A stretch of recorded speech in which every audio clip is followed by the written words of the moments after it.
Hello everyone. आज इस video में हम लोग बात करने वाले हैं conservation of energy in electrostatic के बारे में। ओके, तो हम लोग सब जानते हैं जो हमारा इलेक्ट्रोस्टैटिक फोर्स होता है वो कंजर्वेटिव होता है नेचर में। Okay, so if electrostatic is conservative in nature. Okay, so अगर कोई भी कंजर्वेटिव फोर्स किसी भी सिस्टम के ऊपर अप्लाई होता है तो उसका टोटल एनर्जी हम लोग कंजर्व कर सकते हैं if only conservative forces are applied on a system और on a isolated system, we can conserve its total energy,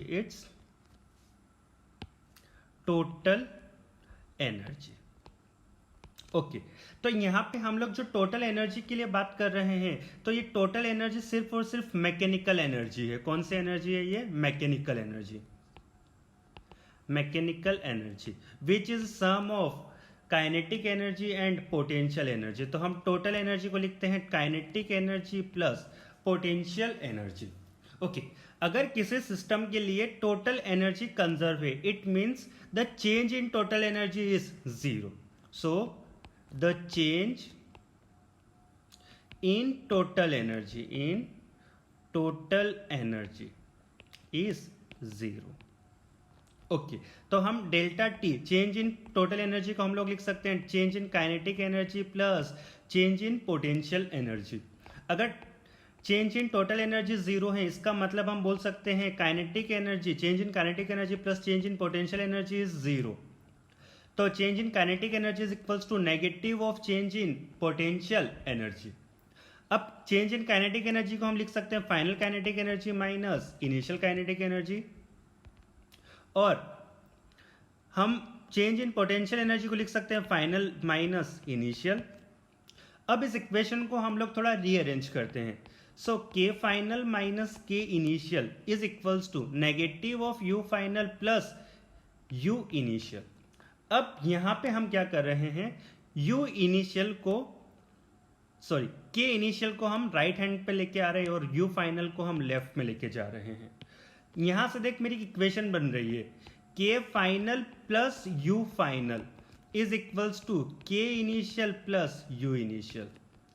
वापस इसको एक बार और लिख रहा हूं, K initial plus U initial is equals to K final plus U final. Initial total energy is equals to final total energy. This is conservation of energy का statement. Okay, तो अब हम इसको इलेक्ट्रोस्टैटिक में कैसे यूज करते हैं वो हम लोग देखते हैं। चलो एक एग्जाम्पल हम लोग इसके लिए सॉल्व करते हैं। हमारे पास एक पार्टिकल है जिसके ऊपर चार्ज है Q और वो फिक्स्ड है। कैसे है वो? फिक्स्ड है।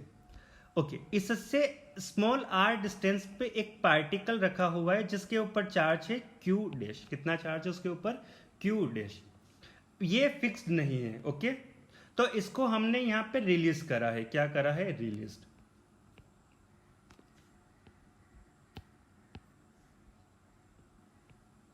Okay, find kinetic energy of Q dash find kinetic energy of Q dash when distance between Q and Q dash is 2r। अब ऐसे क्वेश्चंस में अपने को जरूरत पड़ती है जब भी अपने को काइनेटिक एनर्जी या पोटेंशियल एनर्जी के लिए बात करी गई है तो यहां पे अपने को कंजर्वेशन ऑफ एनर्जी की बहुत ज्यादा जरूरत पड़ती है।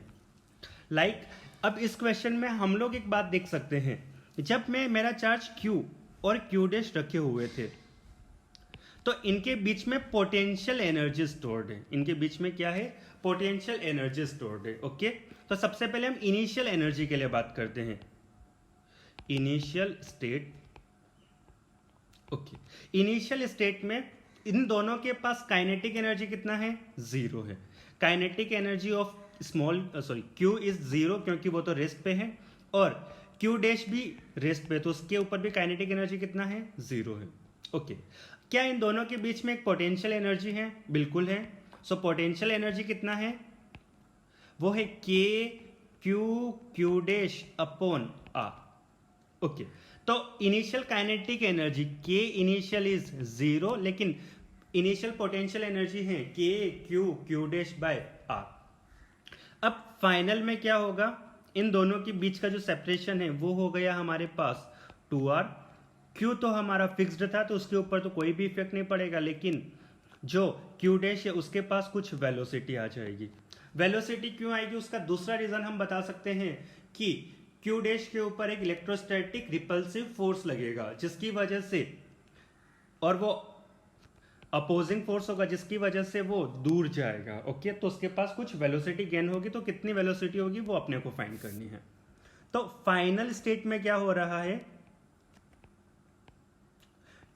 हमारा क्यू तो अभी भी फिक्स्ड है, तो उसकी तो काइनेटिक एनर्जी 0 है, लेकिन क्यू डैश का जो काइनेटिक एनर्जी है वो है अब हाफ एम वी स्क्वायर। कितना एनर्जी है उसका, हाफ एम वी स्क्वायर। उसका एम उसका मास है। ओके, चलो, तो यहां पे हम लोगों ने उसका फाइनल काइनेटिक एनर्जी तो लिख लिया। अब फाइनल पोटेंशियल एनर्जी के लिए बात करते हैं। कॉन्फ़िगरेशन का फाइनल पोटेंशियल एनर्जी लिख सकते हैं के क्यू डैश अपॉन दोनों के बीच का separation which is 2r। Okay, तो initial kinetic energy, initial potential energy लिख लिया। अब हम कंजर्वेशन ऑफ एनर्जी यूज करते हैं। So initial kinetic energy which is 0 plus initial potential energy which is K Q dash by R, it is equals to final kinetic energy which is half M V square plus potential energy between them K Q dash upon 2r। यहां से हम लोग kinetic energy के लिए हम लोग solve कर सकते हैं। So half M V square will be equal to final kinetic energy, इसको मैं लेफ्ट हैंड साइड पे लेके जा रहा हूं, तो K Q dash by R minus का K Q dash upon 2r, इसको हम लोग सॉल्व कर सकते हैं। So kinetic energy is equals to K Q dash upon 2r। अब हमको यहाँ पे मान लो उसका स्पीड या वेलोसिटी फाइंड करना होता तो हम काइनेटिक एनर्जी को वापस से हाफ एम वी स्क्वायर लिख के सॉल्व कर सकते थे। ओके, अब हम इसका सेकेंड एग्जाम्पल देखते हैं, एग्जाम्पल 2। ओके, देख हमको यहाँ पे से एक रिंग दिया गया है जिसके ऊपर टोटल चार्ज है कैपिटल क्यू, और इस रिंग के सेंटर से ए डिस्टेंस पे एक पार्टिकल रखा गया है स्मॉल क्यू चार्ज, और मास है उसका m। Okay, find the minimum velocity of charge q so that it reaches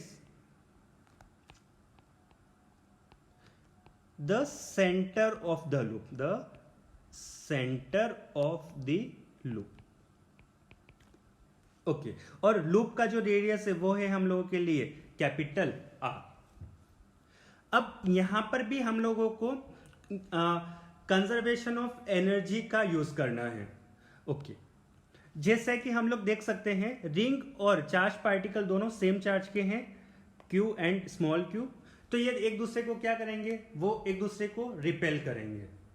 okay, तो एक बात बोल सकते हैं, जो मेरा स्मॉल क्यू चार्ज है उसके ऊपर राइट साइड में फोर्स लगेगा इलेक्ट्रोस्टैटिक, तो अपने को इसको v वेलोसिटी से लेफ्ट हैंड साइड में थ्रो करना पड़ेगा। ओके, जिसकी वजह से वो उसके सेंटर पे जा सके। चलो, तो हम लोग सॉल्व करना शुरू करते हैं इसको। ओके,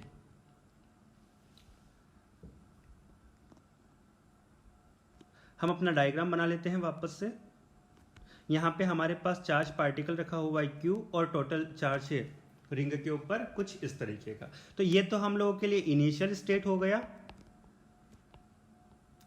फाइनल स्टेट कैसा होना चाहिए, ये जो चार्ज पार्टिकल है ये उसके सेंटर पे पहुंच जाए। यहां पे हम लोगों का चार्ज पार्टिकल Q। ओके, तो अब इनिशियली पार्टिकल के पास काइनेटिक एनर्जी है। ओके, एक और यहाँ पे इंपॉर्टेंट बात, ये जो रिंग है ये रिंग फिक्स्ड है, रिंग हमारी फिक्स्ड है, वो मूव नहीं कर सकती। ओके चलो, तो रिंग अगर फिक्स्ड है तो रिंग की काइनेटिक एनर्जी हमेशा जीरो रहने वाली है, तो हमको उसका चिंता करने की कोई भी जरूरत नहीं है। तो सबसे पहले हम लिखते हैं इनिशियल काइनेटिक एनर्जी। तो जो हमारा पार्टिकल है उसके पास इनिशियल काइनेटिक एनर्जी होगी, कितनी होगी वो, हाफ एम वी स्क्वायर के इक्वल। ओके, अब इस रिंग और इस स्मॉल क्यू चार्ज के बीच का हम लोग पोटेंशियल एनर्जी फाइंड करते हैं। So you initial. Potential energy हम लोग कैसे फाइंड करेंगे, इधर देखो, हमारा जो रिंग है उसका रेडियस अपने को आर गिवन है। हम क्या कर रहे हैं, इसके ऊपर ऐसा छोटा सा एक चार्ज एलिमेंट ले रहे हैं जिसके ऊपर चार्ज है डी क्यू। कितना चार्ज है वो, D Q.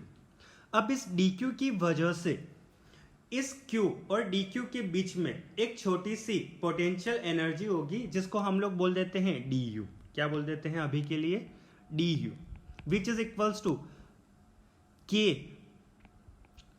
Q D Q small Q upon इन दोनों के बीच का सेपरेशन, वो कितना है हम निकाल सकते हैं।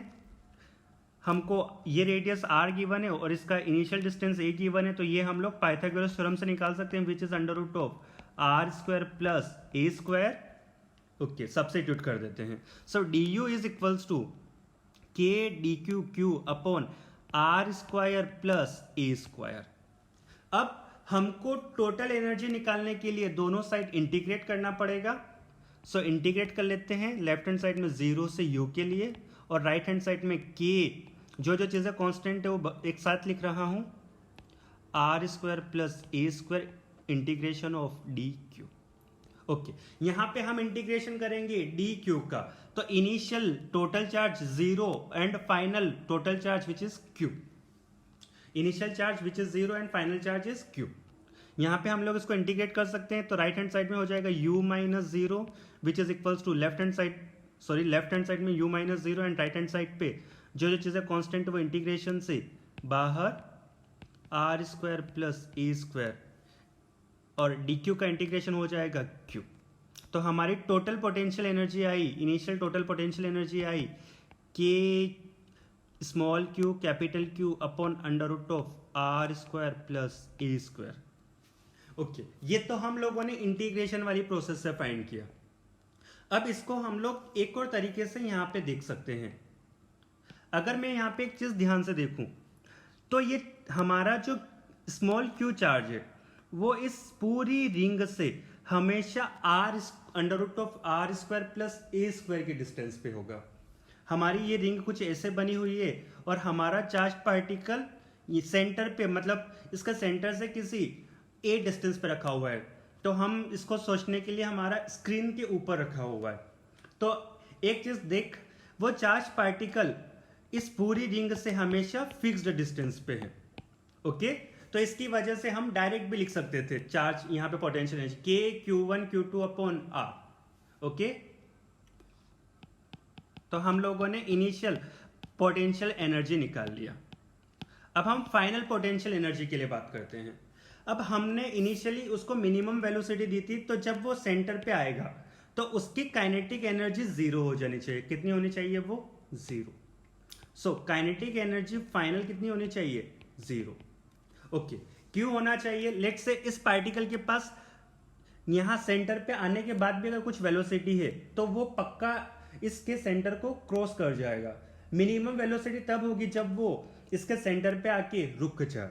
तो फाइनल काइनेटिक एनर्जी होना चाहिए 0। फाइनल पोटेंशियल एनर्जी लिखते हैं। ओके, वापस हम यहाँ पे देख सकते हैं कि ये जो चार्ज है स्मॉल क्यू, ये इस पूरी रिंग से हमेशा r डिस्टेंस पे है। ओके, तो हम यहाँ पे डायरेक्ट लिख सकते हैं potential energy final which is equals to K small Q capital Q upon capital r। Final energy लिख ली, इनिशियल एनर्जी लिख ली, दोनों को अब हम, ये तो हो गया इनिशियल।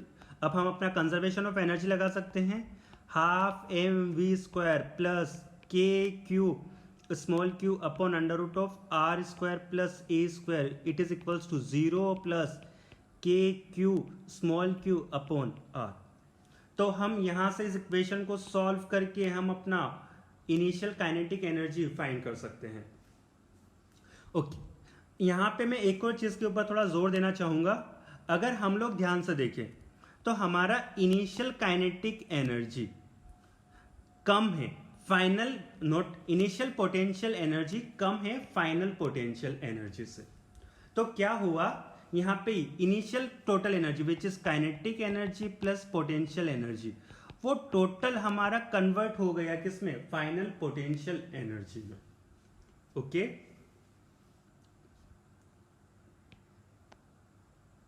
चलो यहां पे एक और इंपॉर्टेंट कॉन्सेप्ट आता है, कंजर्वेशन ऑफ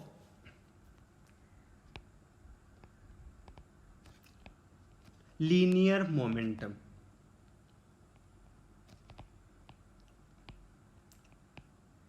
अच्छा, ये हमारा कॉन्सेप्ट किस तरीके से इंट्रोड्यूस होता है, हम लोगों ने कोई भी एक सिस्टम ले लिया, लेट से हमारे पास दो चार्ज पार्टिकल हैं Q and Q1 and Q2। Okay, अब हम एक बात जानते हैं कि Q2 के ऊपर जो फोर्स लगेगा उस वो अभी के लिए हम दोनों चार्जेस पॉजिटिव ले रहे हैं, तो Q2 के ऊपर जो फोर्स लगेगा वो लगेगा F21 और Q1 के ऊपर जो फोर्स लगेगा वो लगेगा F12।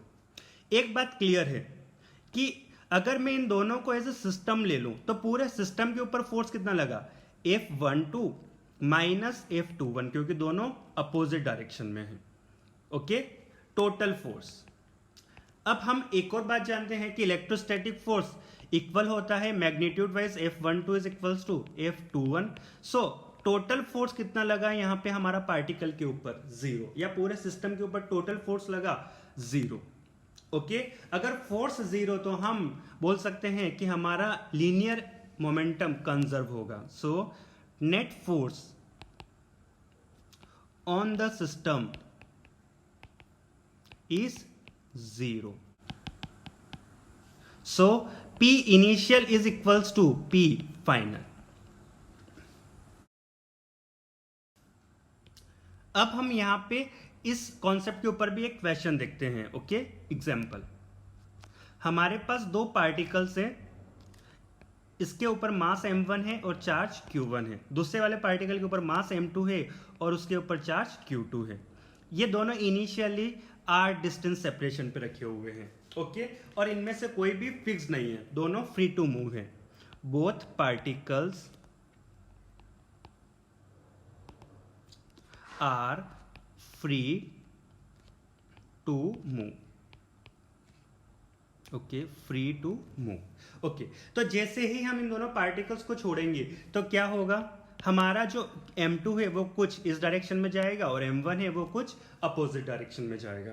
तो अपने को फाइंड करना है, find velocity of both particle when they are at separation 2r। Okay, अब हम ऐसे क्वेश्चन में अपने को जरूरत पड़ती है कंजर्वेशन ऑफ मोमेंटम के बारे में और कंजर्वेशन ऑफ लीनियर मोमेंटम के कॉन्सेप्ट के लिए। अब यहां पे अगर मैं ध्यान से देखूं तो यहां पे मेरा पार्टिकल m1 रखा हुआ है, यहां पे पार्टिकल हमारा m2 रखा हुआ है, चार्ज q1 है, चार्ज q2 है। ओके, यहां पे हम कंजर्वेशन, एनर्जी कंजर्वेशन यूज कर सकते हैं और मोमेंटम कंजर्वेशन यूज करेंगे। तो हम बोलेंगे जो हमारा m2 पार्टिकल है उसके ऊपर फोर्स राइट हैंड साइड पे लगेगा और m1 जो है उसके ऊपर फोर्स लेफ्ट हैंड साइड पे लगेगा। फोर्स इक्वल और अपोजिट होगा तो यहां पे टोटल लीनियर मोमेंटम कंजर्व रहेगा। So conservation of linear momentum, conservation of linear momentum, conservation of linear momentum से हम एक बात लिख सकते हैं, P initial is equals to P final. Initially दोनों रेस्ट पे थे। ओके, रेस्ट इनिशियल, फाइनली क्या होगा, इनके बीच का सेपरेशन इंक्रीज होगा, ये अप हो गया 2r। इसके पास वेलोसिटी है राइट हैंड साइड में v1 और m2 के पास जो वेलोसिटी है वो है लेफ्ट हैंड साइड में v2। सॉरी, उल्टा बोल दिया, लेफ्ट हैंड साइड में v1 और राइट हैंड साइड में v2। ओके, इनिशियली दोनों रेस्ट पे तो इनिशियल मोमेंटम 0 दोनों पार्टिकल्स के लिए। फाइनल मोमेंटम, अगर हम यहाँ पे डायरेक्शन वाइज बात करें तो पार्टिकल 1 के लिए जो होगा वो होगा m1 into v1 vector plus उस सेकेंड वाले के लिए होगा m2 इंटू v2 वेक्टर। हमने वेलोसिटीज को यहाँ पे वेक्टर फॉर्म में लिखा है, तो यहाँ से हम एक बात बोल सकते हैं m1 v1 vector is equals to negative of m2 v2 vector. और अगर हम सिर्फ मैग्नीट्यूड वाइज बात करें so m1 v1 will be equal to m2 v2 magnitude wise. Okay, तो हम इसको इक्वेशन 1 नाम दे देते हैं अपनी, मैग्नीट्यूड वाइज नहीं, हम लोग डायरेक्शन वाइज भी बात करेंगे। ओके, चलो यहां से डायरेक्शन वाइज से एक चीज पता चल रही है कि जो वेलोसिटी होगी v1 और v2 की वो इक्वल होगी और अपोजिट होगी। और हमने यहाँ पे डायग्राम में जो बनाया था तब भी हम लोगों ने वेलोसिटी को इक्वल और अपोजिट बनाया था, ठीक है, तो उससे कोई दिक्कत नहीं है, अपने को वो समझ में आता है। अब हमारी ये तो इक्वेशन 1 बन चुकी, ऊपर हमारा वेक्टर फॉर्म, नीचे सिर्फ मैग्नीट्यूड वाइज। अब सेकेंड इक्वेशन हम लोग बनाते हैं कंजर्वेशन ऑफ एनर्जी से। इनिशियली दोनों पार्टिकल रेस्ट पे, तो initial kinetic energy 0, so initial total energy लिखते हैं, इनिशियल टोटल एनर्जी। सो काइनेटिक एनर्जी तो 0 है हम लोगों के लिए दोनों पार्टिकल्स की। Initial potential energy, initial potential energy है k q1 q2 अपन दोनों के बीच का सेपरेशन इज r। ओके, ये तो हम लोगों ने इनिशियल टोटल एनर्जी लिख ली। फाइनल टोटल एनर्जी लिखते हैं, फाइनल टोटल एनर्जी। दोनों का फाइनल काइनेटिक एनर्जी पार्टिकल 1 का हो जाएगा हाफ m1 v1 स्क्वायर और सेकेंड वाले पार्टिकल का हो जाएगा हाफ m2 v2 स्क्वायर, क्योंकि दोनों पार्टिकल्स के पास अब वेलोसिटी है। फाइनल पोटेंशियल एनर्जी, उनके बीच का सेपरेशन अब 2r हो चुका है, सो k q1 q2 upon 2r। यहाँ पे k हमारा जो कांस्टेंट है वो है 1/4 पाई एप्सिलॉन नॉट, इसके बारे में सब लोग जानते हैं, कोई बड़ी बात नहीं है। तो अब हम यहाँ पे इनिशियल टोटल एनर्जी और फाइनल टोटल एनर्जी को इक्वल कर देते हैं, so k q1 q2 upon r is equals to half m1 v1 square plus half m2 v2 square plus k q1 q2 upon 2r। ये हो गई मेरी equation 2। अगर हमको सिर्फ मैग्नीट्यूड वाइज सॉल्व करना है तो हम मैग्नीट्यूड वाली इक्वेशन को यूज कर लेंगे, इन दोनों इक्वेशंस को, और हम लोग अपना मैग्नीट्यूड फाइंड कर लेंगे। और अगर हमको वेलोसिटी का डायरेक्शन बताना है तो यहाँ से इस इक्वेशन से हम लोग बोल सकते हैं कि दोनों की वेलोसिटी इक्वल होगी, सॉरी दोनों की वेलोसिटीज का रिलेशन क्या होगा और मैग्नीट्यूड क्या होगा। ओके, चलो आज के लिए इतना ही, थैंक यू।